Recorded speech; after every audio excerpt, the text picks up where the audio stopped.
Ladies and gentlemen, it is my distinct honor to introduce our keynote speaker this evening. He is well known to all of us here involved to protect our Second Amendment rights. As the head of NRA's Institute for Legislative Action, he is responsible for NRA's legislative, legal, and political strategy on Capitol Hill, in state capitals, and in the court. There is no person more directly responsible for protecting our right to own the firearm of our choice. He has won significant legislative battles in Congress and in the states, and his legal team has guided the winning strategy to the Supreme Court's Heller and McDonald decisions, which guaranteed our fundamental individual right to bear arms for self-defense. Under his leadership, NRA-ILA also has worked tirelessly to protect hunting both in the U.S. and internationally. NRA and SCI bring different resources and skill sets to the shared battle, and it's a pleasure for us at SCI to work with them in this effort. It is no understatement to say that the 2016 elections were the most important in our nation's history. It's also an understatement to say that NRA was the only outside group, and at times the only group, that went all in to elect Donald Trump and defeat Hillary Clinton. Yeah.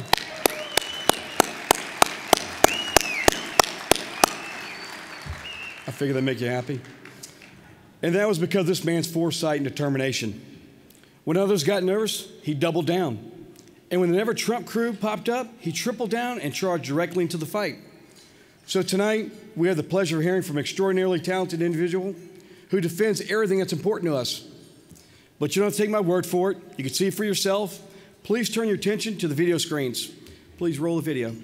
Last November, we accomplished what no one thought was possible. We didn't just swing an election, we altered the course of history.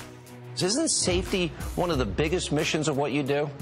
Sean, we've put 29 million kids through a gun avoidance program, little kids that are too young to be around guns. We train more people in safe and responsible gun ownership than the federal government. We train the military. We put on the police competitions. We take a backseat to no one, not only when it involves safety, but also when it comes to national security. The NRA hasn't backed down from a fight in 146 years, and we sure as hell weren't scared of Hillary Clinton. And I'm confident that at the end of the day, the American people are going to understand that we have a God-given right to defend ourselves, that firearms are effective means of doing just that, and the politicians who want to just divert attention away from the underlying problems and suggest that we're somehow to blame will pay a price for it. We're the largest and oldest civil rights organization in America. We fight for the rights of all Americans, regardless of race, religion, or sexual orientation. Because the right to protect your life is the most precious right you have. It's the hypocrisy that bothers the American people, Chris. It's the hypocrisy coming out of Hollywood. It's the hypocrisy coming out of politicians. And it's the hypocrisy coming out of a lot of people in the media who refuse to accept that law-abiding people in between New York and Los Angeles and in between Washington, D.C. and Miami deserve the right to defend themselves. That's what the National Rifle Association exists for. We love our country and the freedoms that make us great. And we're going to fight for the America we believe in. I don't care if we're the only people in the arena. I don't care who we're up against. I don't care how lonely it gets or how tough it gets. We will never stop fighting for this country and this freedom.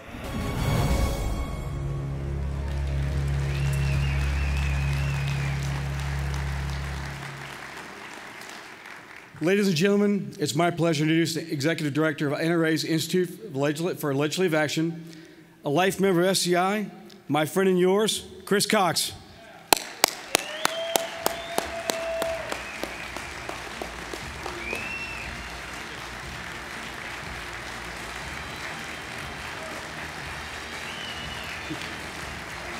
Thank you. Thank you very much. And thanks, Paul. Look, it's great to be here with so many friends and fellow hunters.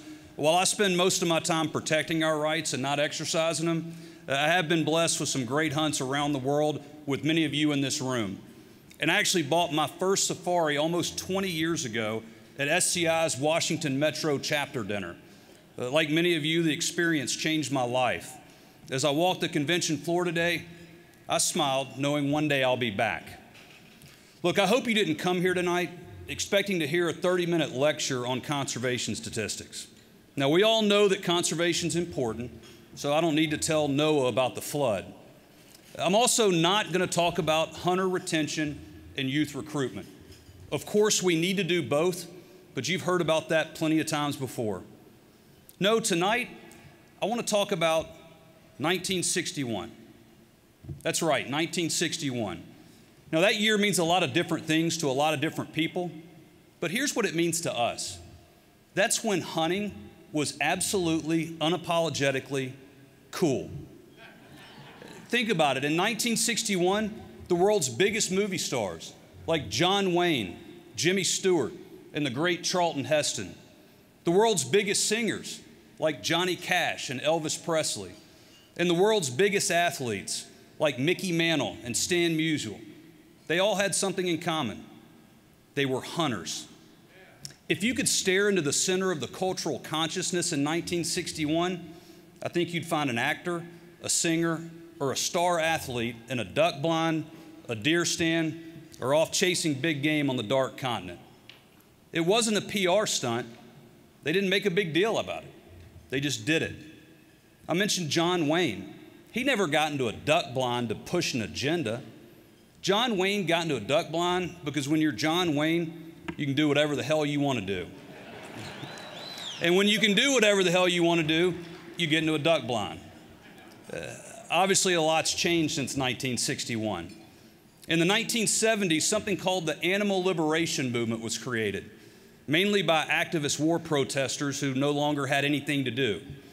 That eventually turned into the Humane Society of the United States and PETA.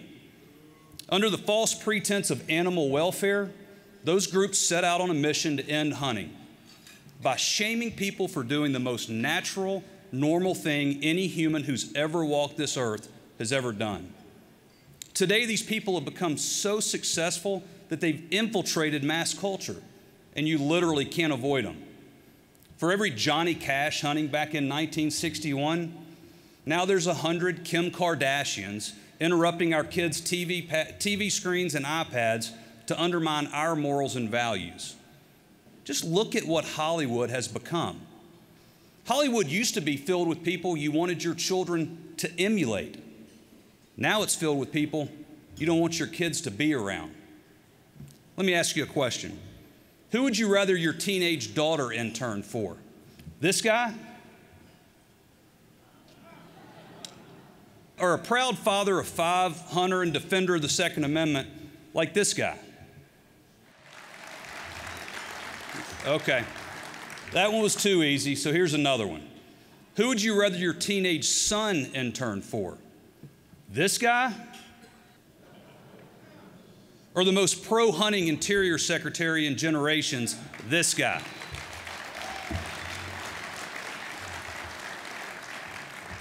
You know, the worst part of Hollywood is the hypocrisy. Hypocrites like Madonna. A few years ago, when some photos of Donald Trump Jr. and his brother Eric were posted, photos depicting 100% lawful, ethical hunting in Africa, she launched an all-out assault against not only them, but all hunters. And more recently, this so-called moral crusader was on stage spewing venom at our president, including her dreams of, quote, blowing up the White House. Well, here's my message to Madonna. Adopting African babies and letting your nannies raise them doesn't do a damn thing to help poor people in Africa.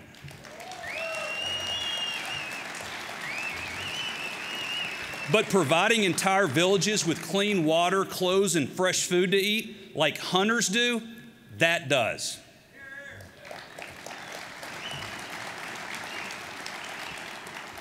These people aren't just clueless. When you start looking into what they're really about, it's downright scary. They think animals should have the same rights as people. They compare their cause to the abolition of slavery. A lot of them see no problem with bestiality. They don't just hate life-saving medical research on animals. They fund terrorists who burn down laboratories and brutally attack doctors and scientists. They hate the very idea behind drug-sniffing dogs, bomb-sniffing dogs, and terrorist-sniffing dogs, even when it saves human lives. Of course, they try to hide it behind a lot of happy talk. Here's a quote from PETA's 2011 Person of the Year. Being a thoughtful vegan makes our time on this earth more peaceful and joyous because you get to have a hand in promoting and increasing the happiness, good health, and well-being of others, both animal and human, rather than being an instrument of their suffering and death. Let me tell you something else about PETA's Person of the Year. This fearless advocate for the happiness and well-being of others, this courageous, enlightened individual, he's also been described in other ways. Ways like this: I was still hoping the Russell I knew would reappear, as I could not recognize the man moving me deeper into the apartment. You were told no twice. You moved me into a bedroom. I said wait. You said nothing. I made the trade in my mind. I thought, just keep him calm and you'll get home. It was dark, but not pitch dark. You closed the door. At that point, I simply did what I was told. Those horrifying words come from one of now 8 different women publicly accusing Russell Simmons of rape. That's right, Russell Simmons, PETA's Man of the Year. I hear he's into yoga and self-reflection, and I hope he gets plenty of time to do both when he's in jail.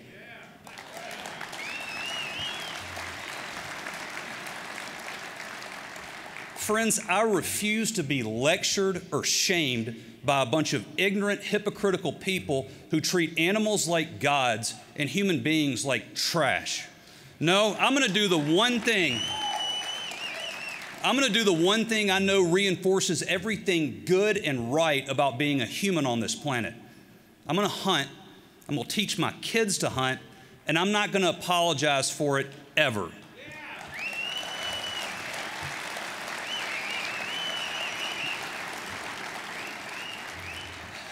This disastrous age of anti-hunting celebrities is a serious threat to the future of our freedoms because they are very effective in communicating their anti-hunting messages.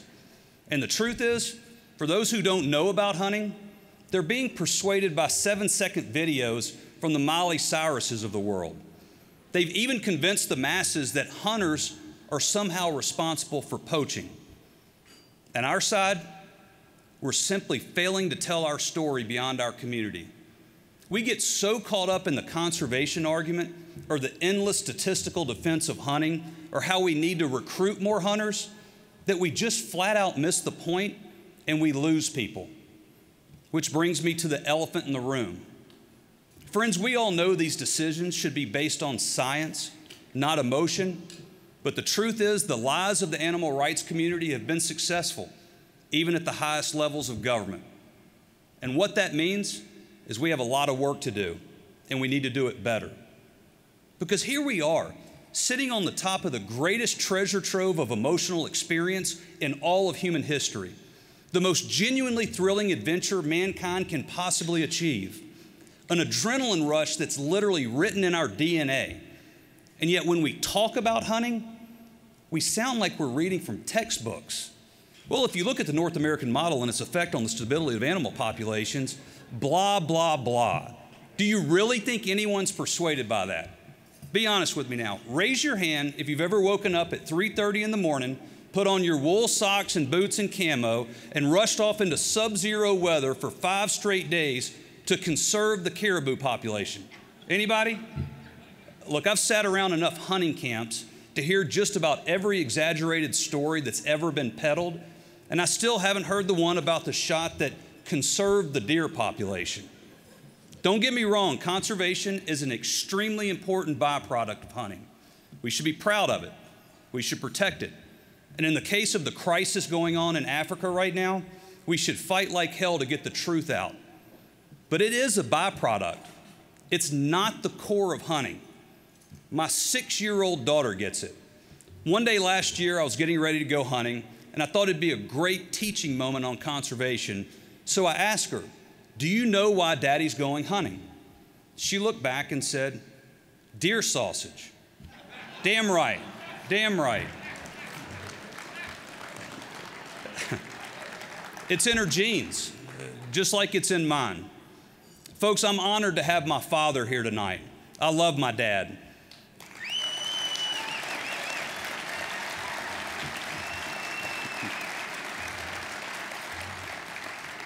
He taught me how to hunt, and in doing that, he taught me core values like patience and honor, determination and accomplishment, respect and appreciation. My dad taught me how to hunt, which means he taught me how to be a man. He's my hero.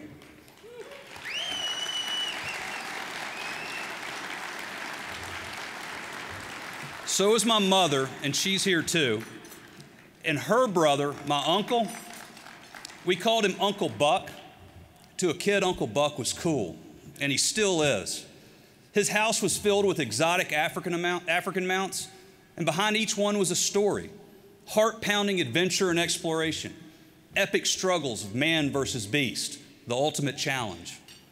Hunting has always been and will always be the ultimate adventure, and a successful hunt, the maker of men and women.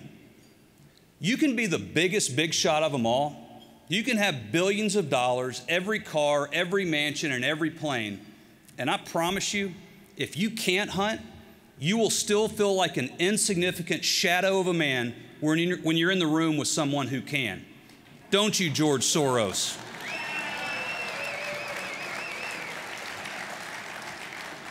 On one level, I feel sorry for them because they will never get to experience what we do. We're part of the most thrilling adventure you can imagine, the most life-affirming and humbling moments you'll ever experience, as if you're walking in the footsteps of your ancestors. Friendships forged so deep, they last a lifetime. Grandparents, parents, children, and grandchildren bonding together as God Himself intended. That's what we have, and it's a winning hand, but we've got to start playing it. We can't be afraid of our story. Telling our story won't be easy. It won't be pleasant. We'll endure more hatred than you possibly could think could exist. But that's how we're going to turn the tide. As you know, there's been a lot of attention recently on the word trophy. CNN even made a so-called documentary under that name. And it's an easy-to-attack, poll-tested soundbite for our opponents. Unfortunately, some in our community seem to be taking the bait. They believe that eliminating the word trophy will somehow deter our opponents. But instead of us getting rid of a word that they will continue to misrepresent, let's redefine it by explaining what it really means. The true meaning of a trophy is not what's hanging on our wall. It's the experience behind it. Seeing God's creation, going on a great stalk, steadying for a tough shot and making it. Or maybe not. As hunters, we know something our opponents will never understand. It's called hunting, not killing. It's about the time spent with family or friends, the camaraderie, the escape from all the BS we deal with in our lives. That's hunting. And it doesn't always mean we pulled a trigger or drew our bow. My best hunt was a recent one, Thanksgiving weekend last year. I took my little boy hunting with me for the first time. We didn't see the big old buck my son was looking for, but we had a great hunt. When we were leaving the blind later that morning, the trail camera snapped this photo. That's the best trophy I have on my wall.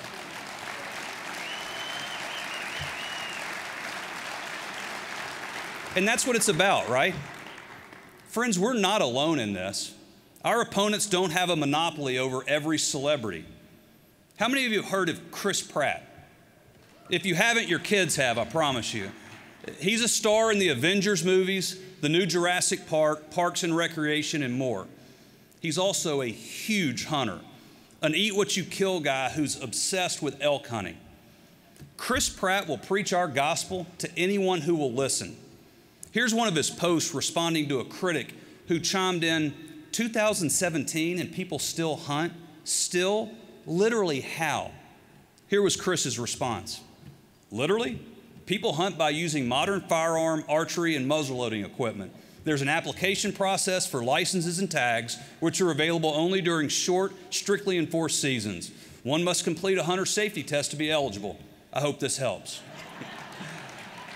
So the next time you hear someone talking about yet another anti-hunting celebrity, tell them about Chris Pratt. Or how about Carson Wentz? When the Philadelphia Eagles, got some Eagles fans here. When the Philadelphia Eagles decided to make him their quarterback, they gave him a call. He answered from a goose pit. Carson Wentz is one of the biggest stars in the NFL.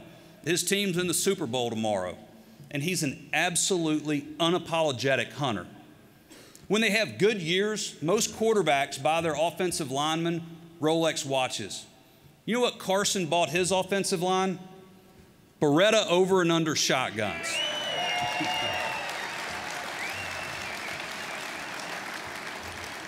Well, just a few weeks ago, he tweeted to celebrate his favorite hunting dog's 5th birthday.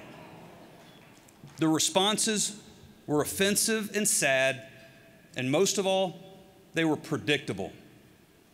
Large piles of dead bodies posed as a good thing are always offensive. But Carson didn't take the criticism lying down. Here's his response. Offensive and controversial? Two of the main things I tweet about are Jesus and hunting. That's what I'm passionate about, and that won't ever change. When you love something, you talk about it. When you love something, you talk about it. How awesome is that? Look, I'm a Dallas Cowboys fan, so it's hard for me to cheer for the Eagles, but I'm rooting for that guy every time he steps on the football field.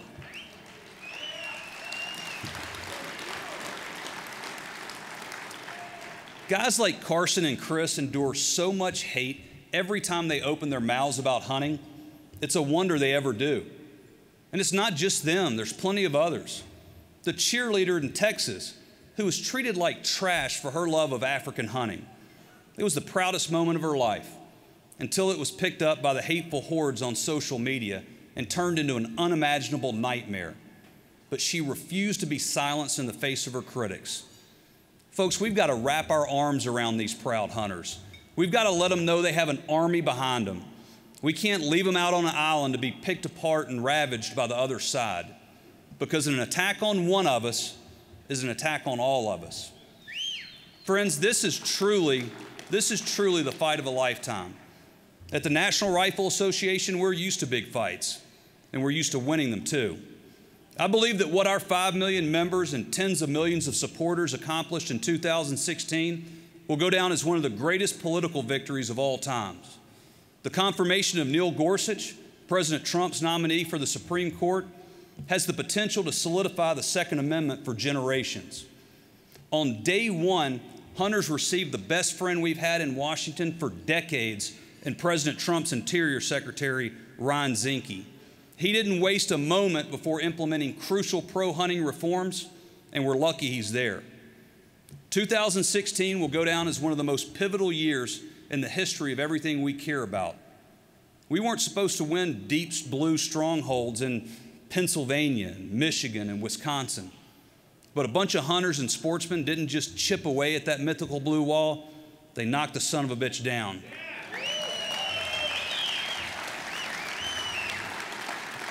But now we've got to defend it, because it could all be forgotten this November. It's a haunting game of high-stakes poker because we're playing for freedom. If we lose 2 Senate seats, our legislative agenda is dead. If we lose 3 governor's races, saving the White House in 2020 might not be possible. And if we lose the U.S. House, it's Katie bar the door for individual freedom and hunting in this country. So the question is, how do we stop that from happening? We start by putting our money where our mouth is.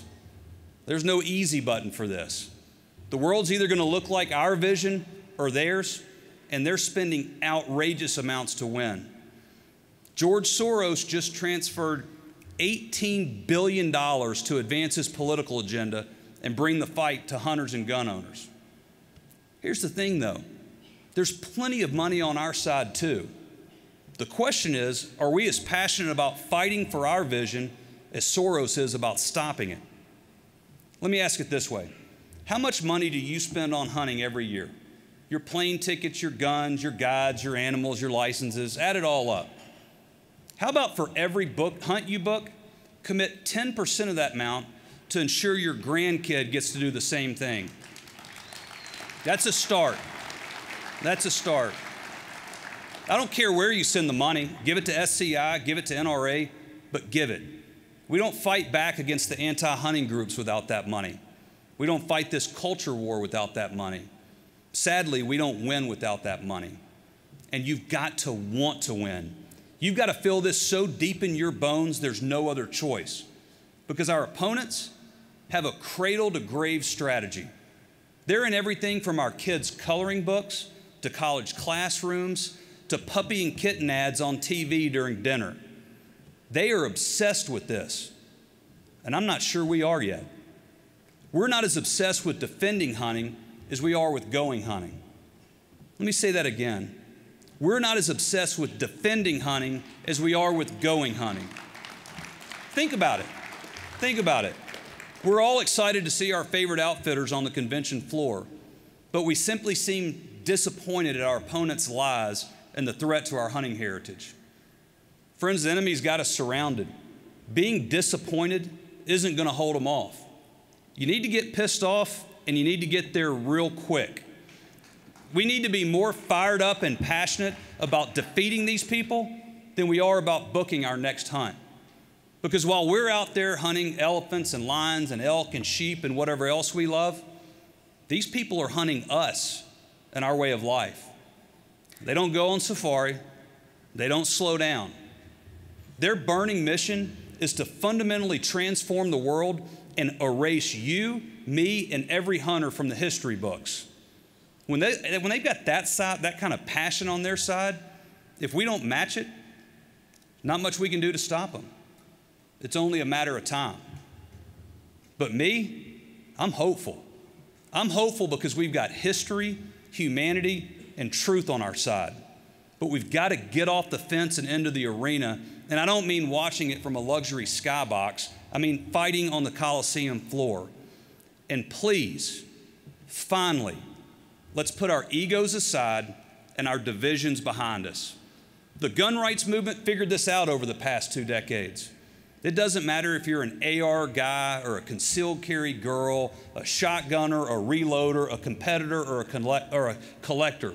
What matters is who the enemy is. They're the no-gun people, period. If you want to save your guns, you better fight for everyone else's too.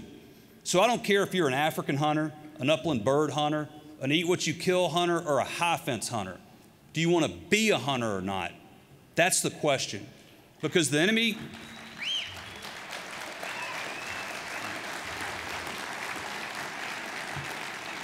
Because the enemy's at the gate, and they're going to use every division to pick us apart. We're either going to get serious, get united, and fight back together, or our grandkids are going to learn about hunting the same way they'll learn about landlines and rotary phones from a history book. You know, landlines and rotary phones are just inventions, born to be replaced. But hunting was written in our DNA. Do we really want to be the generation that loses it? Are we really willing to let petty divisions and ego rob us of our heritage? I don't think we want that on our political gravestone. There's enough fight in this room and in rooms like it all around the country and frankly around the world to prevent that from happening. We don't have to lose, but we must fight.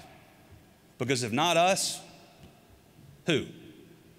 I know in my heart there's not a single person here who wants to see their kids and grandkids grow up without the same opportunities we've had. Nobody in this room. You wouldn't be here otherwise. But no one else can fight this battle. It's up to us. I'll tell you right now, the NRA's in the arena. We're committed to stare the other side straight in the eyes and not flinch. But friends, we need each and every one of you with us. If you'll fight by our side, if you'll do whatever it takes to keep hunting alive, if you'll refuse to surrender your heritage to a bunch of Hollywood hypocrites, then and only then will we win. So let's pledge right here, right now, to fight for the greatest tradition in human history. And then our grandkids will go on safari with their grandkids. What we resolve to do right now will determine whether that happens. So seize the moment.